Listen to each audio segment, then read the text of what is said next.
अरे ओछू नाक पण असली नाक। MDH काश्मीरी लाल मरचानी पाउडर। MDH। તો ચારે તરફ પાણી જ પાણી, પરંતુ એક સારા સમાચાર એ છે કે હવે પાણી ઓસરવાની શરૂઆત થઈ ચૂકી છે। ત્યારે આ અંગે વધુ માહિતી આપી રહ્યા છે અમારા સંવાદદાતા બળદેવ સુથાર। બળદેવ, જાણવા માંગીશું ભારે વરસાદ બાદ અત્યારે શું છે સુરતની સુરત?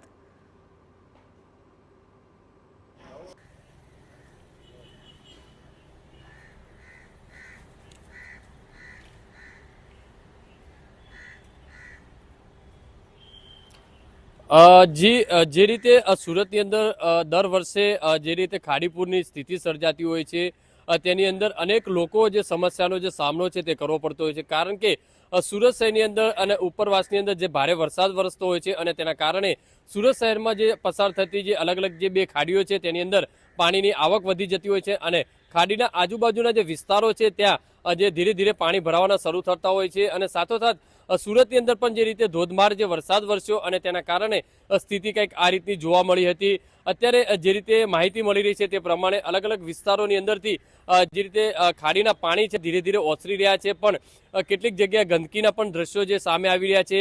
અનેક લોકોને ઘરની અંદર દુકાન હોય, કારખાના હોય, આ તમામ જગ્યાએ મોટા પ્રમાણમાં ક્યાંક ને ક્યાંક નુકસાન થયા હોવાની જે સ્થિતિ છે તે પણ જોવા મળી રહી છે।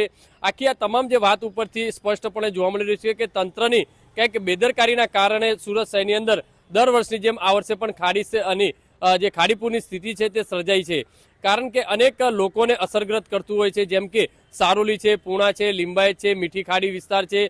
આ તમામ જે અલગ અલગ વિસ્તારો છે તેની અંદર અસર કરતા જે લોકો છે તે ફસાતા હોય છે પાણીની અંદર। અત્યારે જે રીતે ધીરે ધીરે પાણી ઓસરી રહ્યું છે તેમ તેમ મહાનગરપાલિકાની ટીમોને તાત્કાલિક સૂચના આપી છે કે સાફ સફાઈ કરવામાં આવે, રોગચાળો જે ન વકરે તે માટે તમામ જે જગ્યાએ છે પાણી જે ગંદકી છે તે સાફ સફાઈ કરી અને ફરીથી સુરત શહેર જે ફરી હરતું ફરતું થાય તે માટેના જે પ્રયાસો છે તે કરવામાં આવી રહ્યા છે। આખી વાત ઉપરથી એ પણ એક જે સાબિત થયું છે કે મહાનગરપાલિકાના જે મેયર દ્વારા 4 મહિના અગાઉ પણ સંકલન બેઠકની અંદર જે રજૂઆત કરી હતી કે જે ખાડીની આજુબાજુના જે ઝીંગા તળાવ છે તે ઝીંગા તળાવને કારણે પણ ખાડીનો જે પ્રવાહ છે તે રોકાઈ જતો હોય છે અને તેના કારણે ખાડીનો જે ફ્લોર છે તે ઓછો થઈ જતો હોય છે। ત્યારે જોવાનું રહે કે આ દર વર્ષની જેમ જે ખાડીપુરની જે સ્થિતિ સર્જાય છે ત્યારે આ ખાડીપુરની સ્થિતિને રોકવા માટે સુરત મહાનગરપાલિકા, સુરત કલેક્ટર વિભાગ સાથે સાથે ગુજરાત સરકાર દ્વારા કઈ રીતની હવે તકેદારી રાખવામાં આવે છે, કઈ રીતનો પ્લાન કરવામાં આવે છે, કારણ કે આવી સ્થિતિ છે તે વડોદરામાં થઈ હતી અને ત્યારબાદ આ રીતે સુરતની અંદર પણ આ રીતની સ્થિતિ થવાઈ રહી છે। ત્યારે આ ખાડીપુરથી નિવારવા માટે સુરતના લાખો લોકો છે દર ચોમાસાની અંદર મુશ્કેલીનો જે સામનો છે તે કરવો પડતો હોય છે, સ્કૂલો બંધ રહેતી હોય છે, લોકોનો ઘર વકરી છે તે બગડતી હોય છે। ત્યારે જોવાનું રહ્યું કે હવે આખરે મહાનગરપાલિકા દ્વારા કઈ રીતની નક્કર કાર્યવાહી કરવામાં આવે છે।